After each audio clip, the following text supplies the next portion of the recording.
host of the Next Round Live.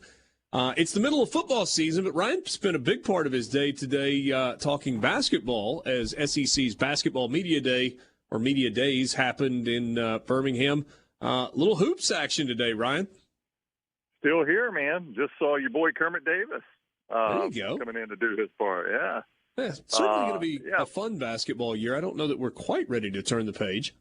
No, I'm not. I'm not, to be honest with you. However, literally the Grand Bohemian Hotel here in Birmingham in Mountain Brook, just outside of Birmingham, is maybe 5 minutes from our studio.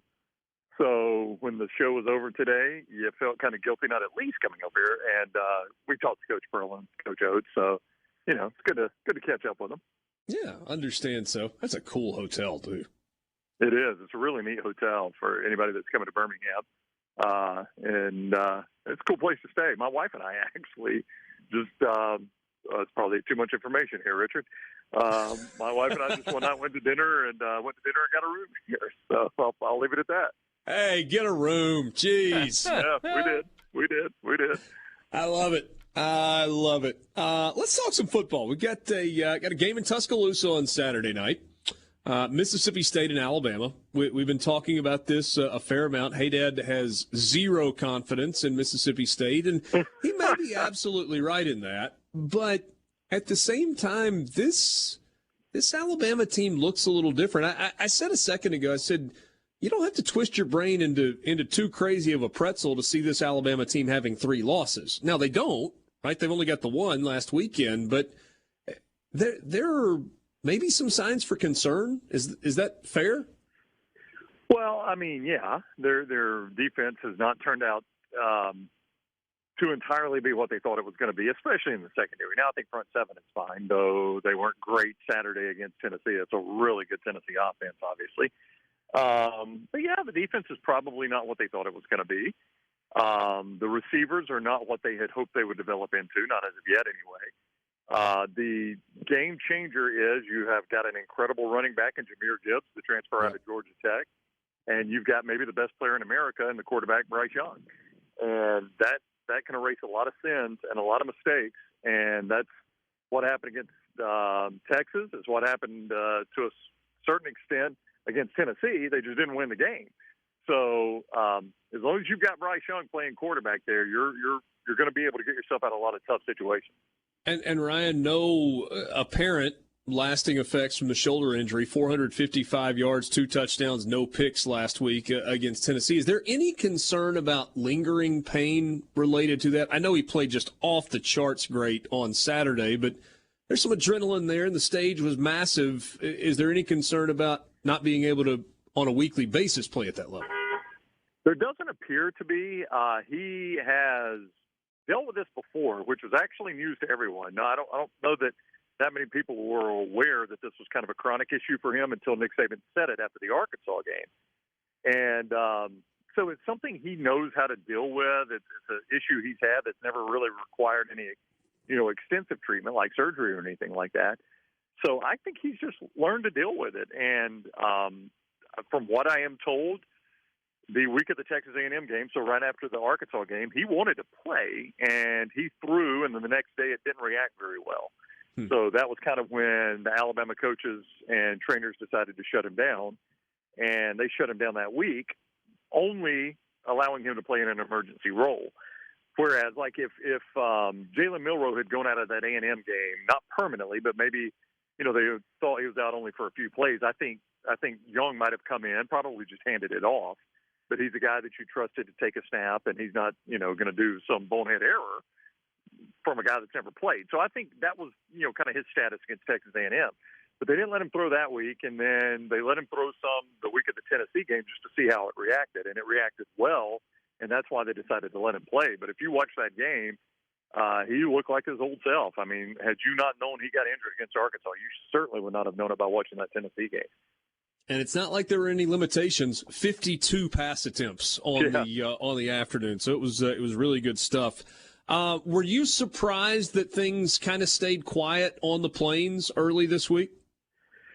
Well, there's 2 schools of thought on that now, Richard, and one of them is that Auburn is just biding time till they have a agreement in principle with the new athletics director and then the school president will step in and do the firing, and then the athletics director gets to come in and be the white hat hero. I'm here to clean things up. I'm not here to talk about what happened with Coach Arson. Hey, it didn't work out. I never worked with him. All those things. But then he gets to come in and be the hero and hire the new coach. Mm-hmm. Then there's the school of thought that is, no, we're going to pay this guy $16 million. He's going to earn every dime of it. And that means him coaching through the Iron Bowl, then getting fired. So it depends on which school of thought you buy into. But to your point, you're through the bye week now, and you're about to start, another week of game prep, and he's still the football coach. And a lot of people thought if you were going to punt him, it would be during the bye week that you punted him coming out of the Ole Miss game. And if that hasn't happened, I think you get closer and closer to that second school of thought that they're just going to let him finish this thing out and earn every dime of it. Is there any – I don't even know the way to ask this. Auburn played really hard, I thought, on Saturday for Brian Harsin. I mean, for their school, for their logo, for their scholarship, for their head coach, however you want to classify it, they played hard in that game. And clearly there are some good players on that team. Is the way the team played affecting that decision at all? I don't think so. I mean, I just think too much water is going under the bridge. I mean, he's 29 games in, he's 9-10. 19 games in, he's 9-10. That was excellent math on my part.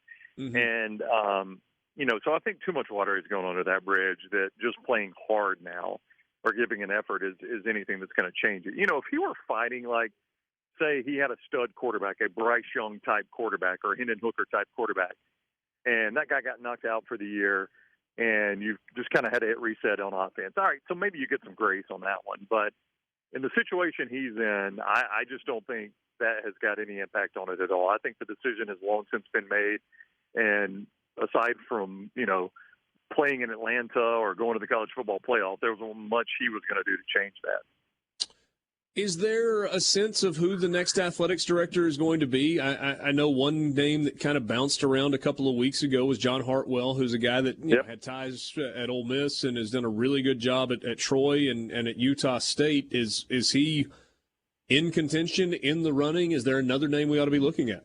No, it appears he's the leading candidate. In fact, I think most people you talk to think if they don't hire internally, if they don't promote someone internally, that Hartwell will be the guy. So I would say he's the guy to beat right now for that job.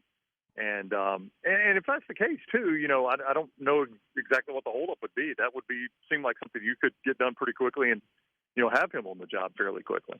Yeah, you certainly would think. I don't know if you know John or not, but you're going to love him. If he turns out to be the AD, he's great, absolutely great. Yeah, he's got a lot of local connections, and everybody that I know that's worked for him says exactly what you said, that he'll be great. But as you know, it's not the easiest job in the world. You don't always get the ultimate decision making there, and that's not. Auburn's not alone in that, but it is certainly the case at Auburn. Is a lot of times you're having to push a rock uphill because you might be on the unpopular side of what the boosters feel like is the best thing to do. Sure. I would think that John would be a guy that goes into that eyes wide open, having worked in the league and kind of seen that and lived in the state of Alabama. Hey, I want to get to one more thing before we wrap up with you. And sure. This is about Ole Miss, but not specifically about Ole Miss, kind of the opponent. They go to LSU this weekend. Is there anything that you saw from LSU last weekend and their win against Florida that changed the way you thought about or looked at LSU? Yeah, maybe not changed, but it's abundantly clear. Jaden Daniels is Dr. Jekyll and Mr. Hyde, and I don't know which one's good, Dr. Jekyll or Mr. Hyde. I guess Dr. Jekyll.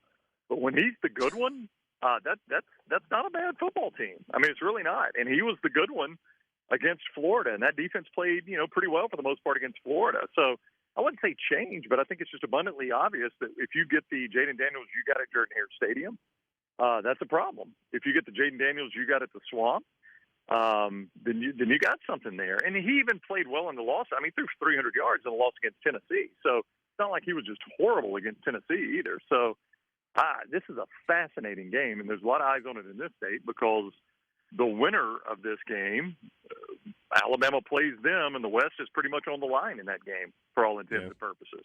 Yeah, you're absolutely right. You got a gut feeling on how that plays out Saturday in Baton Rouge? We've got about 30 seconds left. If I had to pick right now, I probably would take LSU to win it. That's if I had to pick right now. the thing that concerns me about Ole Miss, and you can answer this question, the best pass offense they have faced is who? Ooh. Is it Troy? Tulsa. Tulsa? Yeah, Tulsa. Okay. Yeah.